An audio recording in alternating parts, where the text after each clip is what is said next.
Beatriz gritaba mi nombre mientras corría por el pasillo envuelta en una toalla, mojada y furiosa, como si yo fuera el culpable. Yo, mientras tanto, me reía con un nudo en la garganta, con ese tipo de risa que te saca el cuerpo cuando no sabes si estás loco o simplemente acabado. ¿Qué pasó? Nada menos que encontrar a un desconocido en mi cocina, a las 8 de la mañana, desayunando mis cereales, en calzoncillos, como si viviera ahí. Sí. Mis cereales. Mis calzoncillos eran lo único que le faltaban. Yo venía de correr. Me levanté temprano, me calcé las zapatillas y salí como cualquier otro sábado. Hacía fresco, las calles estaban vacías, y durante 5 kilómetros me repetí mentalmente la lista de la compra, sin imaginar que al volver, encontraría a un tío con tatuajes baratos, media barba y el descaro de preguntarme si quería café. Yo lo miré. Él me miró. Luego levantó el bol, se sirvió más cereales y me dijo, ¿eres el casero? ¿El casero? Antes de poder abrir la boca, Beatriz apareció en la puerta del pasillo, pálida, congelada, como si acabara de ver un fantasma. Pero no, lo que vio fue a su marido mirando al tipo que, evidentemente, había salido de nuestra cama para venir a desayunar. Ahí empieza esta historia. Y no, no se trata solo de una infidelidad. Esto va de cómo te desmontan la vida sin anestesia. De cómo descubres que todo lo que pensabas era estable se te escapa como arena entre los dedos. Y de cómo, cuando ya no te queda nada que perder, decides hacer algo. Algo que duele. No hice una escena. No grité. No le lancé nada al amante de mi mujer ni tampoco a ella. No porque fuera un santo, sino porque en ese momento no sentía nada. Nada de rabia, ni tristeza, ni vergüenza. Solo un bloqueo total. Era como si el cuerpo hubiera apagado el interruptor de las emociones para evitar que me desmayara. Caminé hasta el baño, cogí una toalla seca, entré al dormitorio, abrí mi armario, saqué unos pantalones y una camiseta, y me cambié ahí mismo mientras Beatriz me miraba como si no supiera qué hacer. El otro tipo se quedó en silencio en la cocina, sin atreverse a moverse ni un centímetro, probablemente preguntándose si debía salir corriendo o quedarse quieto. Beatriz intentó hablarme 2 veces, pero solo logró decir Javi, con una voz que no le había escuchado nunca, como si no reconociera que era ella quien había provocado todo esto. Cuando terminé de vestirme, salí al balcón con mi teléfono. Me senté, respiré hondo, y me quedé ahí 10 minutos mirando cómo pasaban los coches. No había ninguna urgencia en lo que iba a hacer. Sabía que si me ponía a gritar, a exigir explicaciones o a lanzar amenazas, ella iba a cerrarse en banda o peor aún, iba a inventar alguna excusa estúpida que solo iba a hacer que me sintiera aún más humillado. Volví a entrar, la cocina seguía en silencio y el tipo seguía ahí, ahora con la camiseta puesta pero con la misma cara de idiota que cuando lo vi por primera vez. Le dije que se largara. Sin gritar, sin insultarlo. Solo le dije vete ya y él agarró sus cosas sin decir palabra, pasó por el pasillo cabizbajo y se fue sin mirar atrás. Beatriz seguía ahí, como una estatua, sin moverse del marco de la puerta. Y entonces hablé. Solo dije, ¿desde cuándo? Ella tragó saliva, bajó la mirada, y me respondió, un par de meses. Me reí. No porque me hiciera gracia, sino porque la respuesta era tan estúpida, tan escasa, tan vacía de contexto, que parecía una burla. 2 meses. Como si dijera que fue solo una gripe que se le pasó rápido. Y pensaba seguir, o hoy era la despedida, le pregunté. No lo sé, me dijo, encogiéndose de hombros. Esa respuesta, ese gesto, ese no lo sé fue más doloroso que ver a ese imbécil desayunando. Porque significaba que ni siquiera se había molestado en pensar en las consecuencias. Que simplemente había seguido sus impulsos, como si no tuviera nada que perder. Como si yo no importara. como si el matrimonio no tuviera ningún peso. Durante los días siguientes no hablamos mucho. Dormimos en la misma casa, pero en habitaciones separadas. No me fui porque no tenía a dónde ir en ese momento. Mis padres viven lejos, mis amigos tienen sus vidas y yo necesitaba espacio, no consuelo. Ella tampoco se fue, y eso me molestaba más que nada. Que pudiera quedarse ahí, como si nada hubiera pasado, viendo series, preparando café, saliendo a trabajar. Una tarde, el miércoles, le pregunté si todavía lo veía. No dijo. Le pregunté si lo iba a volver a ver. No lo sé. Otra vez esa frase. No lo sé. Le dije que eso ya no me valía. Que si no sabía, entonces yo iba a actuar como si sí. Porque prefería pensar que me estaba mintiendo, a pensar que no le importaba ni siquiera aclararlo. El jueves llamé a un amigo abogado. Le pedí información sobre separación de bienes, sobre lo que me correspondería si pedía el divorcio, sobre si había alguna ventaja en ser el primero en mover ficha. Hablamos durante casi una hora, y por primera vez en mucho tiempo sentí que estaba recuperando un poco de control. No porque quisiera el divorcio todavía, sino porque necesitaba saber que tenía opciones. Que no estaba atrapado. Esa noche Beatriz me esperó despierta. Me preguntó si quería hablar. Le dije que no ahora, que no tenía nada que decirle hasta que ella fuera sincera. Me miró como si quisiera llorar, pero no lo hizo. Me dijo lo siento. Yo no respondí. Me acosté y cerré la puerta. El viernes por la mañana me fui antes de que ella se despertara. Fui al trabajo como cualquier otro día, pero no rendí nada. Mi cabeza no podía concentrarse. Todo era una imagen tras otra, su cara, el tipo en mi cocina, la frase no lo sé. Al mediodía, sin pensarlo demasiado, fui al garaje donde dejo el coche y revisé las cámaras de seguridad del edificio. No por paranoia, sino por necesidad. Tenía que saber si esa fue la única vez. Y ahí estaba. 2 semanas atrás, a la misma hora. El mismo tipo. Otra camiseta, misma mochila. Entrando al edificio con una sonrisa de confianza. Apreté los dientes. Había sido más de una vez. Y ella me había mentido otra vez. O peor aún, me había dicho la verdad a medias, que es casi peor. No le dije nada esa noche. No aún. Sabía que se avecinaba una conversación muy diferente. Ya no era una sospecha. Era certeza. Y con eso, venía todo lo demás. La ira. La venganza. El plan. El sábado me levanté temprano, pero no salí a correr. Me quedé en la cocina preparando café como si todo estuviera en orden. Puse 2 tazas sobre la mesa aunque sabía que solo una iba a usarse. Escuché sus pasos lentos por el pasillo, siempre arrastrando un poco los talones cuando aún estaba medio dormida. Apareció con cara de susto, como si ya supiera que algo iba a pasar. Se sentó sin decir nada. Yo tampoco hablé al principio. Bebí un sorbo de café y miré el reloj como si estuviera esperando a que sonara algo. Ella fue la primera en romper el silencio. Me dijo que no había vuelto a ver a ese tipo. No le contesté. Saqué del bolsillo una hoja doblada. La desplegué y la puse sobre la mesa. Era una captura de pantalla de las cámaras de seguridad. Mismo tipo. 2 semanas antes. Ella miró la hoja. No la tocó. Bajó la mirada. Entonces hablé. Le dije que me parecía perfecto que no supiera si lo iba a volver a ver, porque al menos ahora tenía claro que lo había visto varias veces.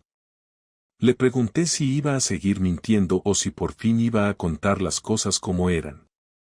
No me gritó, no se defendió, no negó nada. Solo dijo que sí, que lo había visto más de una vez, que habían estado juntos varias veces, y que empezó como algo físico, pero que luego se le fue de las manos. Que al principio era solo por escapar, por sentirse diferente, por no sentirse invisible. Que conmigo todo estaba bien, pero que ella no se sentía bien consigo misma. Yo le respondí que eso no justificaba nada. Que si se sentía mal, había 1000 formas de enfrentarlo. Que yo no era perfecto, pero que nunca la había dejado sola, nunca la había traicionado, nunca la había hecho sentir pequeña a propósito. Le pregunté si lo amaba. Me dijo que no. Le pregunté si me amaba a mí. Tardó más en responder. Dijo que no lo sabía. Esa fue la gota. Me levanté, fui al dormitorio y empecé a meter ropa en una maleta. Ella vino detrás. Me preguntó qué estaba haciendo. Le dije que si ella no sabía lo que sentía, yo sí sabía lo que sentía yo. Que estaba harto de estar en pausa, de vivir como si las cosas fueran normales cuando no lo eran. Me dijo que podíamos ir a terapia, que podíamos arreglarlo. Le pregunté si pensaba eso antes de meter a ese imbécil en nuestra cama. Me miró sin saber qué decir. Entonces, mientras cerraba la maleta, le pregunté cómo lo conoció realmente, cómo empezó todo. No para buscar una excusa, sino porque necesitaba entender en qué momento se fue todo al carajo. Me contó que lo conoció en una reunión del trabajo, que él era un proveedor externo. Que empezaron hablando por correo, luego por WhatsApp, luego una cerveza, luego otra. Que él la escuchaba, que le decía cosas que la hacían sentir especial. Yo le dije que escuchar no es un superpoder, que cualquiera puede hacerlo si te interesa la otra persona, y que si ella había dejado de interesarse por mí, lo mínimo que podía haber hecho era decírmelo antes de acostarse con otro. Cuando terminé de empacar, ella me preguntó si me iba de casa. Le dije que no. Que esa era mi casa también. Que ella era la que había traicionado, y que si alguien tenía que irse, era ella. Me miró como si no entendiera, como si pensara que yo iba a seguir siendo el tipo tranquilo de siempre. Le dije que esa versión mía había muerto cuando vi a su amante desayunando mis cereales. Me fui a dormir al sofá esa noche. Ella se encerró en la habitación. No cenamos juntos. No cruzamos una palabra más. Al día siguiente recibí un mensaje de él. No me preguntes cómo consiguió mi número. El tipo tuvo la cara de escribirme para decirme que no quería problemas, que lo sentía, que no sabía que Beatriz aún estaba tan comprometida conmigo. Le respondí solo una vez.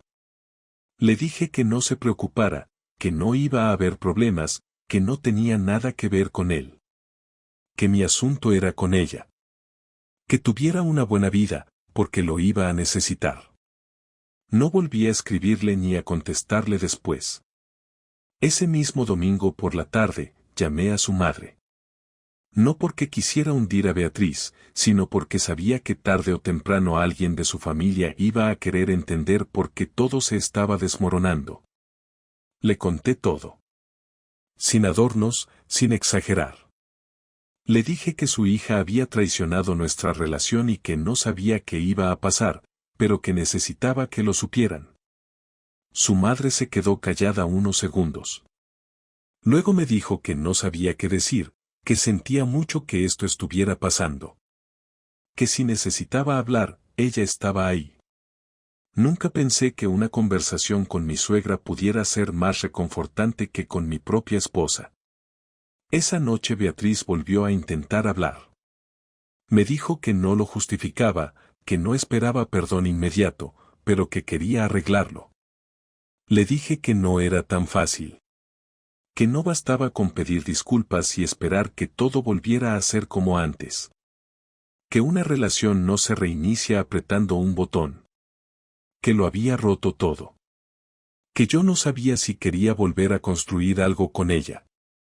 Y sobre todo, que ahora quería hacer las cosas a mi manera. Me miró con una mezcla de miedo y tristeza. Y por primera vez en muchos años, sentí que era yo el que tenía el control de la situación. No soy de los que reaccionan con violencia ni de los que hacen un espectáculo. Pero si algo me enseñó todo esto fue que ser tranquilo no me protegió de nada. Me pasé más de una década construyendo algo con una persona que, llegado el momento, no dudó en tirarlo todo por la borda por unos polvos con un tipo que ni siquiera supo esconderse. Y si ella no tuvo problema en arrastrarme por el barro, entonces yo tampoco iba a quedarme con los brazos cruzados esperando a que la vida me devolviera algo por arte de magia.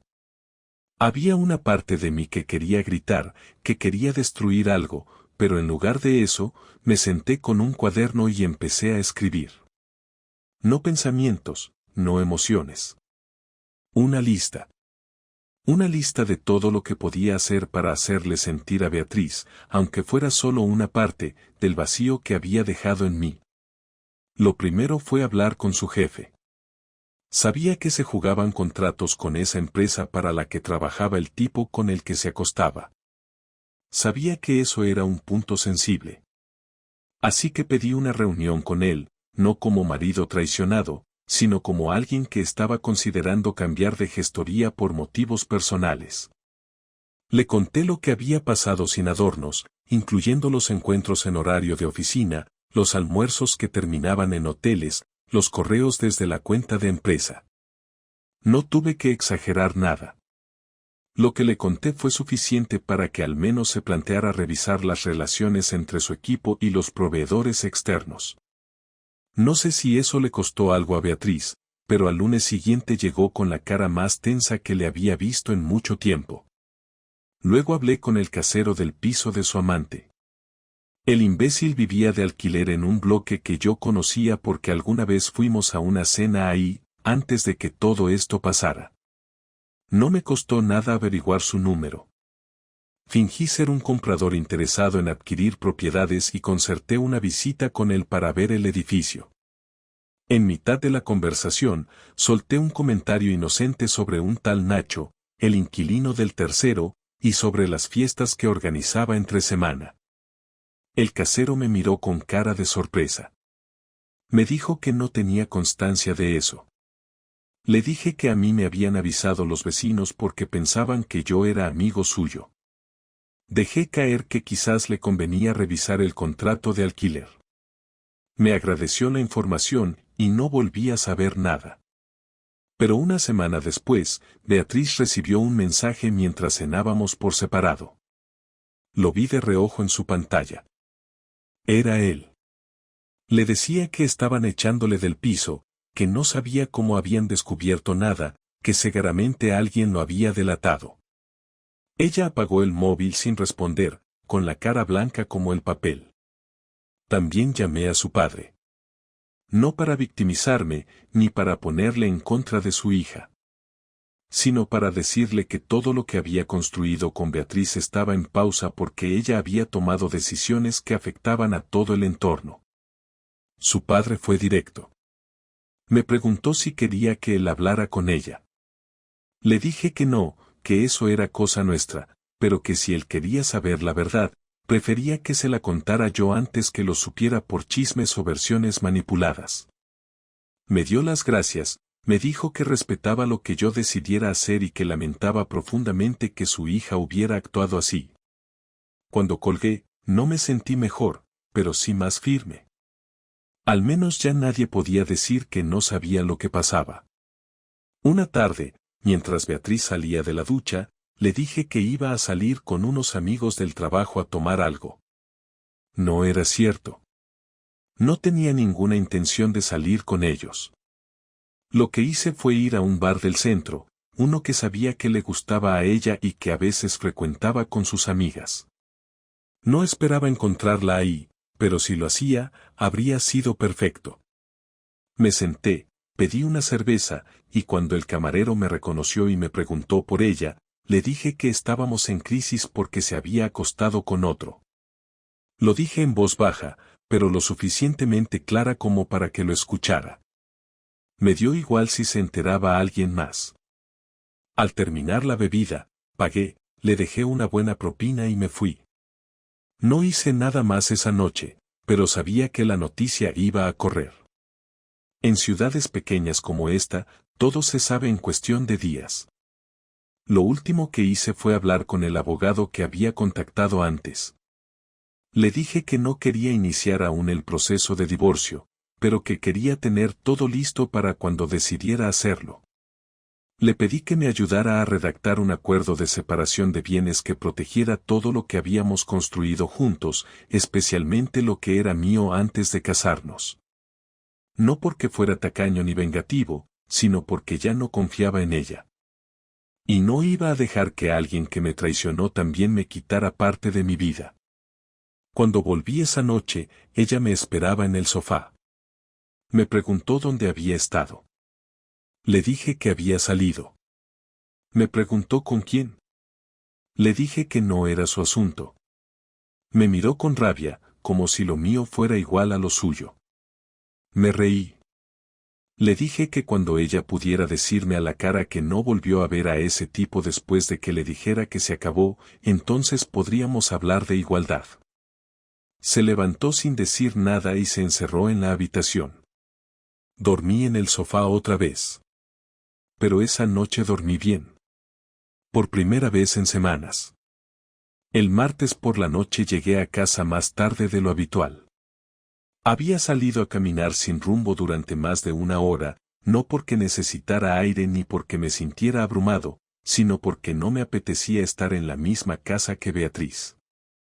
Sabía que ella estaba ahí, esperándome como llevaba haciendo varios días, sentada en el salón con la televisión encendida pero sin verla realmente, escuchando cada ruido del ascensor, cada giro de la llave en la puerta, esperando un gesto, una señal, algo que le indicara si aún había algo que salvar. Al entrar, la vi sentada, otra vez con esa expresión apagada, como si la realidad finalmente la hubiera alcanzado. Apagué el televisor sin decir nada, me senté en el otro sillón y me quedé en silencio unos minutos. No por efecto dramático, sino porque estaba cansado, física y mentalmente agotado de este teatro en el que ninguno de los dos sabía si interpretar el papel de víctima, culpable o simplemente espectador de un matrimonio en ruinas. Ella fue la que rompió el silencio. ¿Vas a hablarme alguna vez o piensas seguir fingiendo que no existo? La miré. Esa pregunta no venía de la rabia, sino del agotamiento. Asentí, tomé aire y le dije que sí, que era el momento, que ya había dejado pasar demasiado tiempo evitando lo inevitable. Me preguntó si la odiaba. Le respondí que no la odiaba, pero que tampoco la amaba como antes. Le dije que lo que más dolía no era el hecho de que hubiera estado con otro, sino que me hubiera hecho sentir como si no valiera nada, como si nuestra historia no tuviera peso suficiente para frenar su impulso. Me escuchó sin interrumpir, con los ojos fijos en el suelo. Le pregunté si se había arrepentido en algún momento. Me dijo que sí, que desde la primera vez, pero que no supo cómo parar, que se sintió atrapada en algo que no controlaba. Le dije que esa excusa no funcionaba conmigo, que todos tenemos impulsos, pero que la diferencia entre una persona decente y una egoísta está en lo que decide hacer con ellos. Me preguntó si pensaba perdonarla algún día.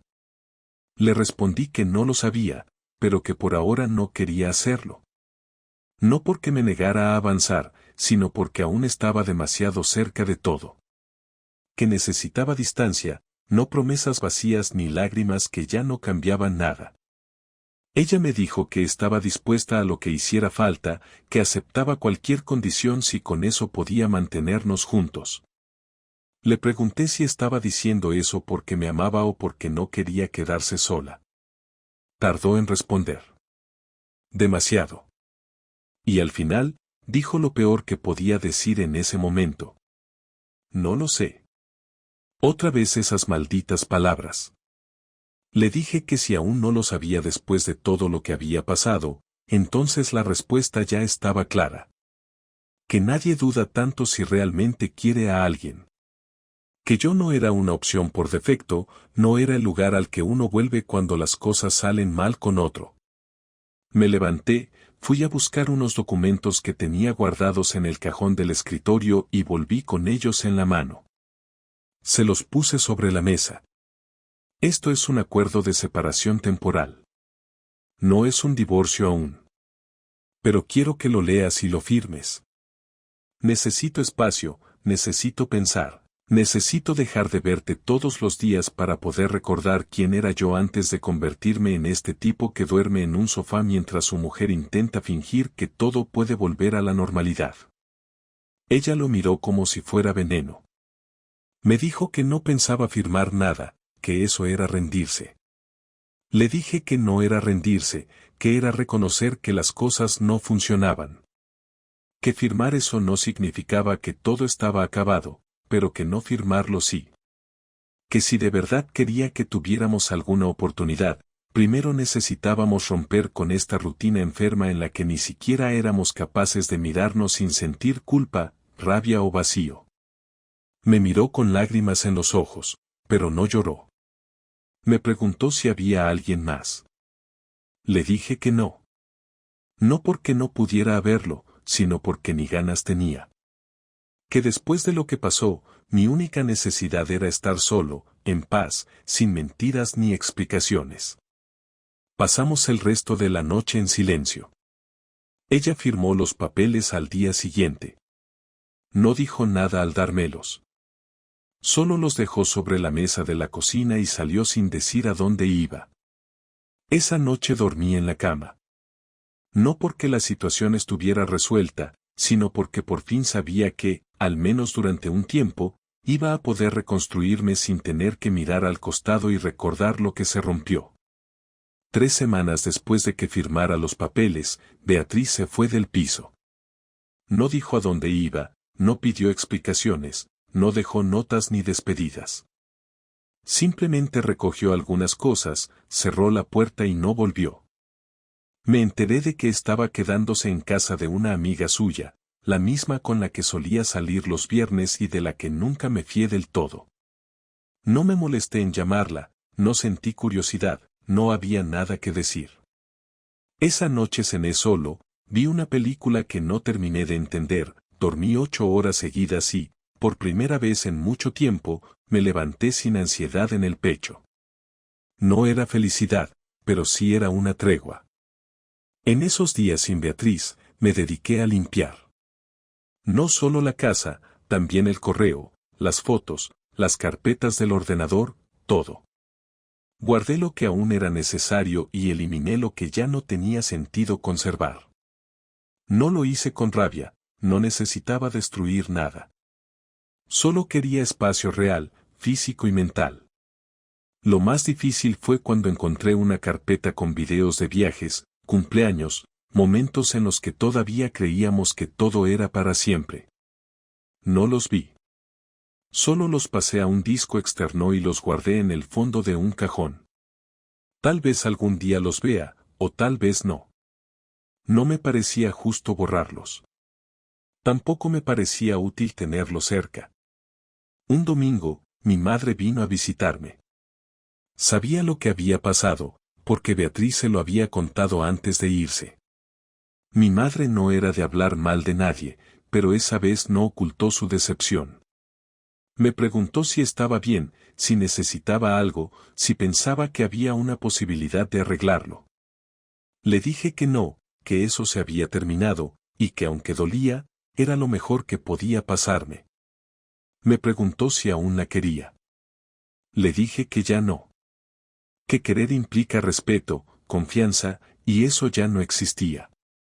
Me miró y me dijo que estaba orgullosa de cómo había manejado todo, que la mayoría de los hombres que conocía habrían hecho una estupidez. Le agradecí, pero por dentro sentía que no tenía nada de qué sentirme orgulloso. Había sobrevivido, nada más. El lunes volví a ver a Nacho, el tipo con el que Beatriz me engañó. Fue en el supermercado, en la sección de congelados. Me vio, bajó la cabeza y se dio la vuelta como si yo fuera a golpearlo. Me limité a pasar a su lado con el carrito, lo miré fijo, y seguí. No tenía sentido hablarle, no tenía nada que decirle. Era un error más en la larga lista de errores de mi exmujer.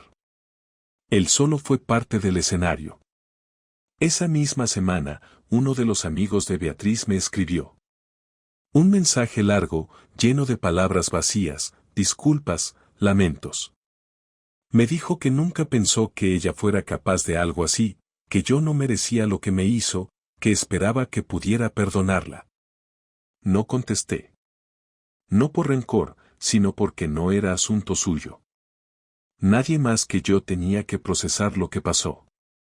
Nadie más que yo tenía que decidir cuándo seguir adelante. La casa sin ella se sentía más grande, más silenciosa, más real. Me sorprendí hablando solo, cenando en silencio, organizando mis horarios sin pensar en compartirlos. Algunas noches me invadía la tristeza. Otras, me aliviaba no tener que fingir que estaba todo bien. Me di cuenta de que lo que más me había dolido no era su traición, sino darme cuenta de que había estado solo mucho antes de descubrirlo. Que ella ya se había desconectado y yo seguía esforzándome por sostener algo que ya no existía. Eso me golpeó más que cualquier imagen, cualquier conversación, cualquier recuerdo. Un mes después, firmamos oficialmente la separación. No hubo discusión, ni abogados peleando, ni tensiones innecesarias. Todo estaba claro. Cada uno sabía lo que le correspondía. Fue una cita de 10 minutos en una oficina gris, con papeles que se firmaban como si se estuviera cancelando una suscripción. Al salir, me dijo que esperaba que pudiera rehacer mi vida. Le dije que eso pensaba hacer. Me dio un beso en la mejilla, frío y corto. Me fui sin mirar atrás. Ahora, después de todo, no sé si aprendí algo grande sobre el amor, las relaciones o la fidelidad. Pero sí aprendí que uno no puede construir un futuro donde no hay verdad. Que por más que uno se esfuerce, si el otro no está contigo, no hay manera de arreglar nada. Y que, aunque al principio cuesta, con el tiempo uno deja de preguntarse por qué pasó y empieza a enfocarse en qué hacer con lo que queda. Mi historia no tiene un final feliz ni una revelación trascendental. Solo terminó, como terminan muchas cosas. Con silencio, con distancia, con decisiones que ya no se pueden cambiar. Y con una vida nueva que empieza, no porque lo busques, sino porque ya no queda otra opción.